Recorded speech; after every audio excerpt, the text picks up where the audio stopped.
I think we could all agree that this twin flame journey has put us through so many things that has robbed us of our confidence and our self-esteem and is helping us to find more self-love. But in the process of doing that, it has really taken a toll and a beating and created a lot of burnout.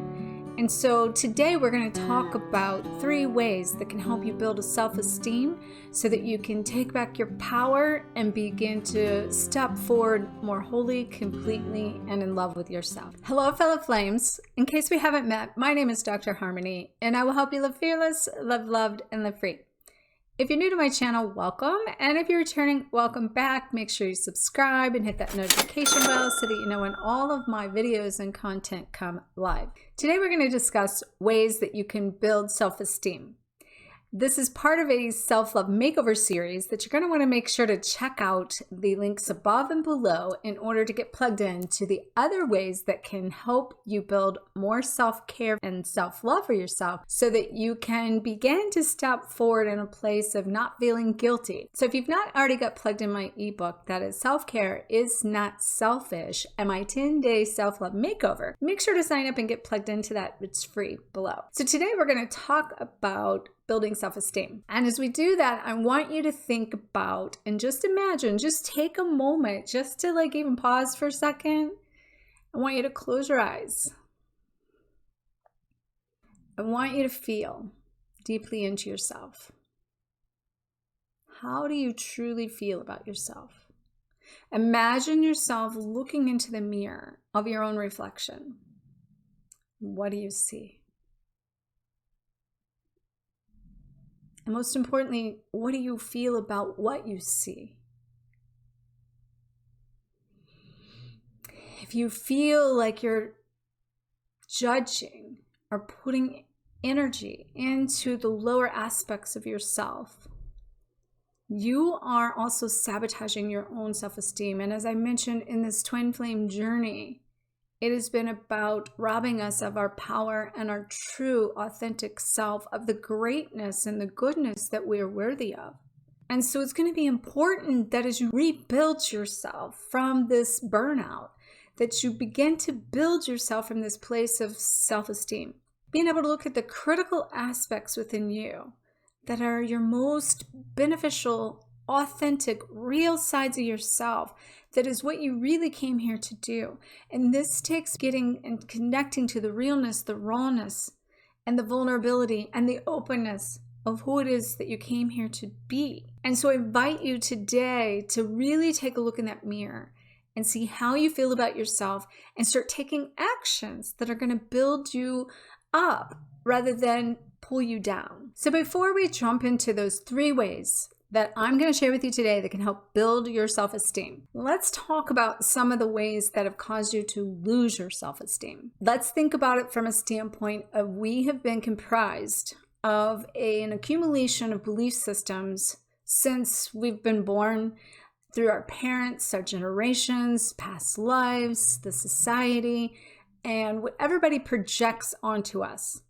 In addition to that, being ghosted over and over and having your twin flame not be in a place that makes you feel like you're loved, desired, or respected can really deflate the morale. But on the flip side of that, remembering that those things that are happening to you are the reflection of you, and that you have to be willing to not only take responsibility for that, you have to be willing to take action for your responsibility in that. So if that's the case, and we've been comprised of this and created this identity of who we are based on any belief systems, it's going to be important, as we go forward, that we challenge those belief systems and that we discover our own truth. And to help us do that, we need to tap into the sides of ourselves that bring us joy, that lifts us up, that connects to our highest version of who we are through our strengths and our abilities, and especially our spiritual gifts. And as we do that, what's important is to see not only the good sides of ourselves and not see them separate from us, but to create things within our life that allows us to be a demonstration of what we want to be, do, or have, but also then to see the negative sides from a place of this self-love that says you're in radical acceptance and that you find the gratitude in the journey of this twin flame journey, and that you can find the gratitude in the reflection your twin flame mirror is teaching you, so that from that place you begin to connect in such a way that you can feel like you have power in these things that are happening to you. I should say for you,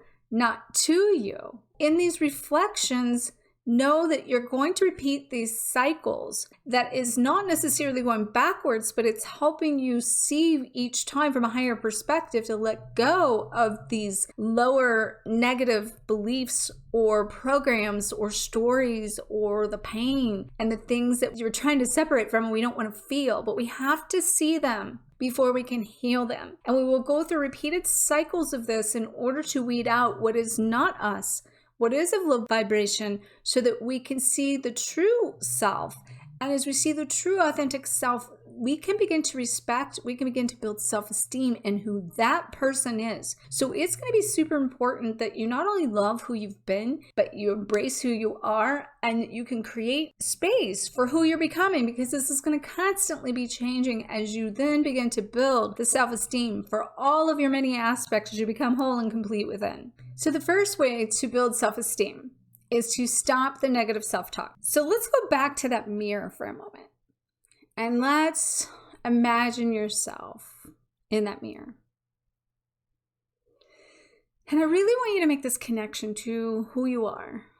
I want you to really feel into the senses of your being, your body, because your body is also speaking to you. And if you are telling yourself negative things like you don't matter, or you're not good enough, or you don't look pretty enough, or you're overweight, then basically you are not acknowledging the amazing person that you are. Instead, it's kind of analyzing, it's expecting, it's complaining, it's nitpicking, and it's about everything inside of yourself you've not learned how to see, feel, heal, or love within you. And this problem is with this is that if you want to build the self-esteem, then we have to say goodbye to these negative thoughts, knowing that they're going to creep up because we're human. But it's how much time do you put into those thoughts, and how often are you doing it? And knowing that it might still happen, but are you beginning to create more positive thoughts than, say, the negative thoughts? And so, a lot of people will use affirmations for this. And that is a good way in order to kind of repattern and reprogram those negative thoughts and those blocks.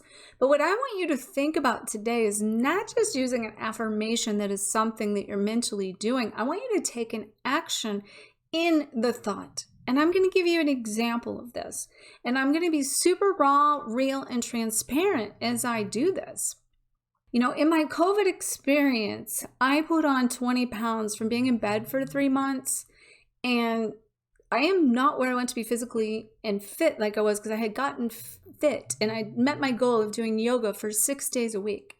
And it was not my conscious effort to decide that I'm going to lay up, not work out, not even technically be able to fully eat right, because I had to have some sugar that I had eliminated from my diet in order for my brain to have the energy it needed to just think and function. And as I was doing that, I was literally trying to find the self-love and allowing myself to do something that I felt like was also not what I wanted to be doing. But in the process of that, I could feel myself slipping over time of not being strong enough, not being connected enough, not being in myself of my full power and a place that I felt good and confident about myself. But at the same token, it was sort of out of my control, because I would try to get out of bed and I would move and I would lose my breath and I would try to start working out and my heart would race. And I was being put in a position that was beyond my control, that was stripping me down to the core of a place I did not want to be in. I had to stop persisting that, and I had to start allowing that. But coming out of that and building the self-esteem, I've had to slowly work my way back into working out and eating right, and it is still not perfect. And I still don't feel the best to be where I want to be because I'm not at my fullest fitness and my fullest, best, vibrant self and eating the exact way that I want to eat and feeling the exact way that I want to feel vibrationally into my reality. But what I realized in this, because right before I got COVID, I had gotten rid of, you guys saw me when I stripped my closet out. If you watch my Calling in Love for 2021, I'll make sure there's a link above and below for that as well. But I cleared out my closet and I was going to go shopping and I got COVID right after that. And I never went shopping and I still haven't went shopping because I don't want to necessarily go shopping to buy clothes for me when they're not the clothes that are going to make me feel necessarily the best at my 20 pounds lighter.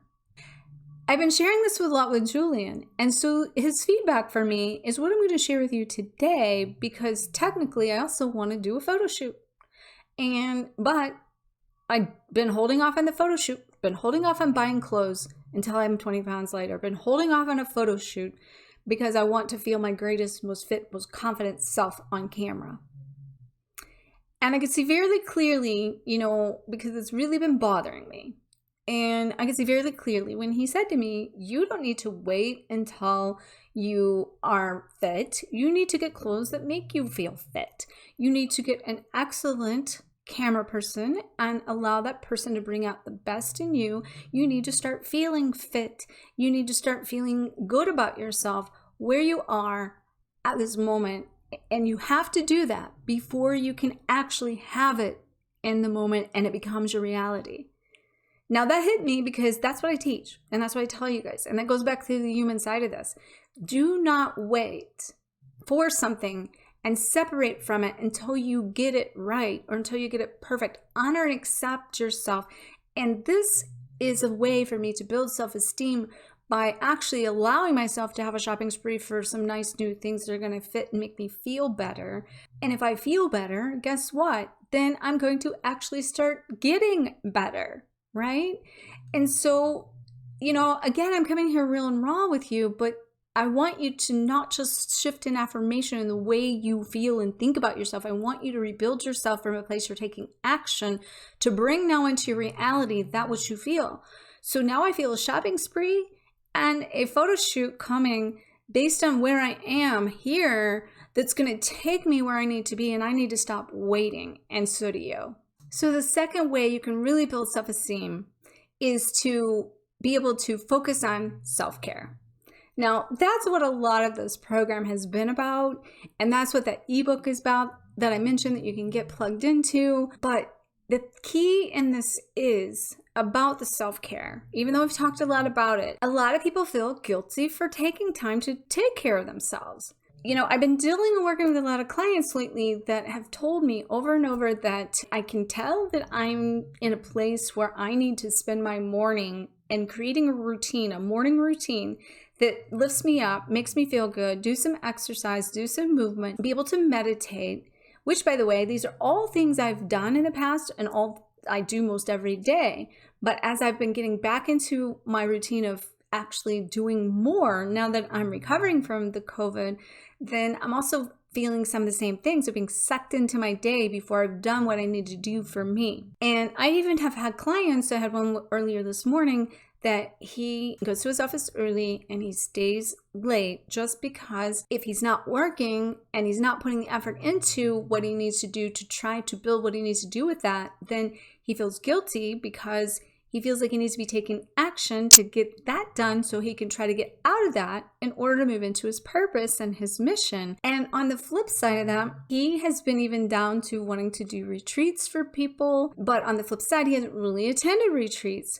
So we had a discussion last time about him taking time off to go do some things for himself, even if it's creating a half day off every other week, every 6 days, taking 1 day off, and he would not give himself permission to do this. So what you have to do in this is if you don't take the proper time necessary to care for yourself, then you're not going to be taking the time that it takes to build the self-esteem to put yourself first, which is loving yourself first, that's going to raise you up in order to make make you feel like you are important and you are worthy, taking this time to do this is going to be a piece of building this self-esteem that's going to be making you and allowing you to feel good and confident about yourself.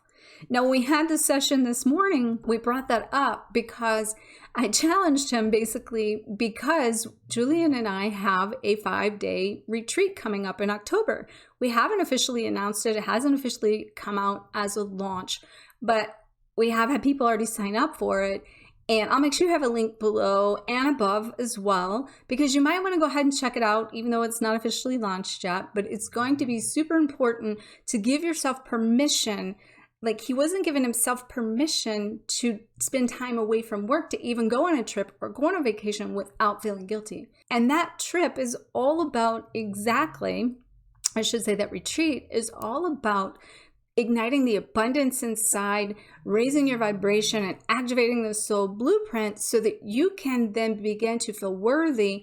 You can begin to make your reality match your vibration through your thoughts, feelings, and your actions by taking action to be able to create a life and design a life that you love from a place of experiencing peace and purpose and prosperity and partnership and play and positivity, that you're not waiting for anything to do it. You're doing it, and then you actually are experiencing it, and it brings more into your life that's going to allow you to feel good, look good, and be confident so that you're building the self-esteem you need to build the life of your dreams. The third way that you can build self-esteem is to work on your weaknesses.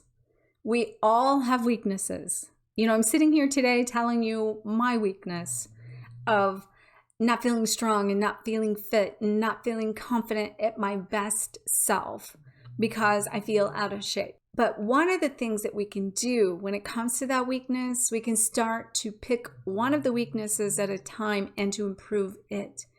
And for me, that is about how can I not necessarily focus on the fact that I want to be the 20 pounds thinner, but how can I feel good now?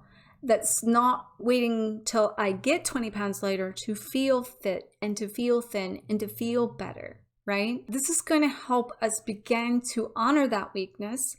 It's going to help us begin to start giving ourselves what we need. And then as we feel better, we're going to look better automatically because our soul is shining. And that's going to give us the energy we need to put into what it is we need to do to strengthen our weaknesses. And our weaknesses are really not flaws, and they're not necessarily anything wrong with us. It's just that those are the areas that maybe we need to work on. So improving your weaknesses is going to help you feel better about yourself. And if you can set up one small, challenge for yourself, and that for me right now is to know that if I can show up every day and get movement in my body, and the movement, and Julian's having to work with me on this because he's a Qigong master and he does everything in a slower motion. And I'm used to this high impact aerobics 5 hours a day from whenever I had a gym when I was 19 years old, and body weights and lifting. And that's the power I want to feel. But plus I'm a Leo, so my body needs to feel strong for me to feel fit and strong and confident. And I think we all need to feel that. But the lesson in this is basically improving honoring the weakness in that, and being proud that maybe I can now, and where I do a lot of sitting with all the writing I'm doing and the stuff I'm creating and all of those things, it's making me stiff and it's making me feel like I'm not getting anything moving. And it's also making me feel like after all this lack of movement, because I always say in fitness, the more you move, the more you want to move, the more you sit, the more you want to sit. So I do a lot of sitting. And so now I'm trying to, one of my first goals in this, and he's helping me with this, is that I'm getting movement in between my times of sitting. And that means, even this morning, I did a little Qigong boost, and then I did some stretching. And when I finish this video, before I go to see a client, then I'm going to do a little bit more of a walking or like some higher impact, like medium intensity, I should say, exercise. And then I'll probably do another one later, and trying to break up and do smaller workouts that are 10, 15 minutes, 3 to 4 times a day. Even between my client before this, he knows what I need. So I walked by and he's like, "You ready for me to stretch out your back?" And he picks me up and my whole spine just releases. So it was an opportunity for a little mini break to get movement. But it's those little things that will add up to build the strength I need. And so where you might have a different type of weakness, it's the little actions that you take that will create the accumulation to achieve the bigger picture, the bigger accomplishment. But you have to focus on those weaknesses, or we can't build them, we can't strengthen them. And if you can create some mini baby step accomplishments, then you're going to feel better about yourself, and that's going to build up your self-esteem. And next thing you know, you're feeling fit and you're feeling healthy and you're feeling vibrant, and you're confident and you're ready to go out and conquer the world. So no matter what you're thinking about yourself, I mean, it's highly likely that on this twin flame journey of twin flame burnout, we could all use a little bit of a self boost, right? So I encourage you to start using these 3 tips that I'm giving you to help build some self-esteem. And by all means, if you have other things that you're doing that's helping you build your self-esteem, make sure to comment in the link below so that we can share with this community, and that we can all find ways together to boost our self-esteem. And before you know it, we will have all created something amazing. So make sure to check out, again, my Self-Care Is Not Selfish ebook. And if you've not already got joined and plugged into the 10-day Self-Love Makeover Challenge, go ahead and get signed up for that as well. And I look forward to seeing you in future videos, and may you always face your fears, find freedom, and glow forward on fire. Namaste.